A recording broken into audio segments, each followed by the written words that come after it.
नमस्कार दोस्तों, कैसे हैं आप। अजीब सी बात यह है कि मैं ये वीडियो एक गाड़ी में बैठ के बना रहा हूँ, एक बंद जगह पे। लेकिन खैर ये इतनी अजीब बात भी नहीं है, क्योंकि अब ये हमारे एनवायरनमेंट का हिस्सा बन चुका है और ये हमारा पर्यावरण का हिस्सा है। और अगर हम गाड़ी चलाते हैं, हम टेक्नोलॉजी का यूज़ करते हैं, हम इंडस्ट्री का, फॉसिल फ्यूल्स का यूज़ करते हैं, तो इसमें कोई शर्म की बात नहीं है। सभी को एनर्जी की ज़रूरत है, सबको ईंधन की ज़रूरत है, सबको ऊर्जा की ज़रूरत है ज़िंदगी में। तो कोई इसमें खैर शर्माने की बात तो है नहीं। लेकिन जैसे मैंने आपको बताया, इस वीडियो का जो टॉपिक है वो ये है कि भगवान।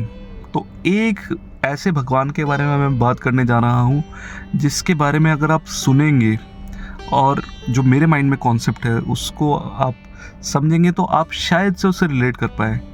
आप आस्तिक है, नास्तिक है, धार्मिक है या गैर धार्मिक है, मैं आपकी रिस्पेक्ट तो करता हूँ, और जो जिस चीज़ में आप बिलीव करते हैं उसकी भी मुझे पूरी तरह से रिस्पेक्ट है। किसी भी भगवान में मानते हो, आप इस बात को नहीं नकार सकते या इस बात को नहीं झुठला सकते कि जिस भगवान ने हमें बनाया है उसी ने बाकी लोगों को भी बनाया है जो हमारे आसपास है।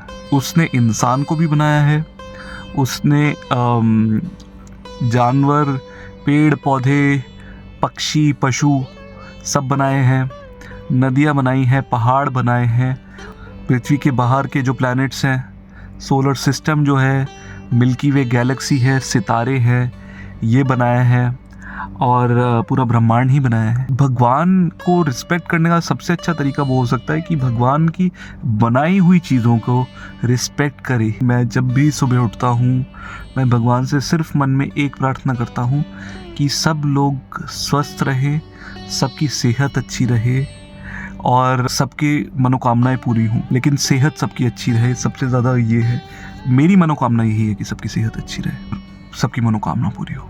और मैं ये सोचता हूँ कि जब हम भगवान से कुछ मांगते हैं तो हमें भगवान को कुछ देना भी चाहिए। तो मैं भगवान से सिर्फ इतना कहता हूँ कि मैं सोचता हूँ कि भगवान क्या चाहता होगा। भगवान ये चाहता होगा कि अगर ये धरती जिस उसने बनाई है, जिस पे कि 800 करोड़ के ऊपर इंसान है और पता ही नहीं कितने करोड़ों अरबों और लिविंग स्पीशीज़ है, वो ये चाहता होगा कि सब लोग पीसफुली कोएग्जिस्ट करें और खुश रहें, क्योंकि उन्होंने ही सबको बनाया है। तो क्यों ना हम उनकी वो बात मानते हुए पर्यावरण और नेचर की थोड़ी रिस्पेक्ट करें, थोड़ा कुछ समाज के अपने से हट के हिस्से के लिए भी करें। जैसे कि मैं, मेरा घर, मेरा परिवार, मेरी बीवी, मेरा पति, मेरी गाड़ी और मेरा सब कुछ जो है, जो मेरी दुनिया है, उससे हट के जो दुनिया हमको वाकई में बहुत कुछ दे रही है। जैसे कि ये जो पेड़ है, ये जो ऑक्सीजन दे रहे हैं, जो हवा मिल रही है हमें, जो पानी हमें मिल रहा है, जिन हम आइलैंड्स में घूमने जाते हैं, पहाड़ों में घूमने जाते हैं, उनमें हम घूमने तो चले जाते हैं और कोई विपदा आ जाती है या किसी कारणवश अगर हमारी फ़्लाइट डिले भी हो जाती है या फिर मौसम ख़राब होने की वजह से हमारा छुट्टी कैंसिल हो जाती है, तो भी लोग दुखी हो जाते हैं। लेकिन आप ये भी तो समझिए कि ये चीज़ जो हो रही है वो क्यों हो रही है और ये अननेचुरल चीज़ें क्यों हो रही है। मैं ये नहीं कह रहा कि क्लाइमेट चेंज और ग्लोबल वार्मिंग और ये सब जो है वो सही है या गलत है या हो ही नहीं रहा। हो सकता है ये इसलिए हो रहा हो कि भैया ये दुनिया का उसूल है और दुनिया इवॉल्व भी ऐसे हो रही है कि आज से 20 साल पहले जितने नेचुरल डिज़ास्टर्स आते थे, आज की तारीख में उससे 20 गुना ज़्यादा नेचुरल डिज़ास्टर्स हो रहे हैं। हो सकता है कि ये दुनिया का एवोल्यूशन है, इसमें इंसान का कोई गलती ना हो। ज़रूरी नहीं है इंडस्ट्रियल एक्टिविटी की वजह से हो, बिल्कुल ज़रूरी नहीं है। लेकिन जिस नेचर को हम पूरी तरह से एंजॉय करना चाहते हैं, तो हमें ये भी तो समझना चाहिए कि ये चीज़ों को प्रोटेक्ट करना भी कहीं ना कहीं, इन चीज़ों को बचा के रखना, संवार के रखना भी कहीं ना कहीं हमारा फ़र्ज़ है। कहीं ना कहीं हमें इस बारे में भी ध्यान देना चाहिए। लेकिन नहीं, हम ये नहीं करते। खुद से जो हो सकता है ग्राउंड लेवल पे वो करें, और बहुत छोटी छोटी चीज़ें, आसान चीज़ें हैं। पानी को बचाएं, पानी को बहाएं ना, कूड़े को इस तरह से ना फेंकें कि प्लास्टिक और जो नॉन बायोडिग्रेडेबल रिसोर्सेज है वो धरती में घुसते रहे। आप ठीक से डिस्पोज करें कूड़े को, प्लास्टिक है या इस तरह की जो भी नॉन बायोडिग्रेडेबल चीज़ें उन्हें जलाए ना।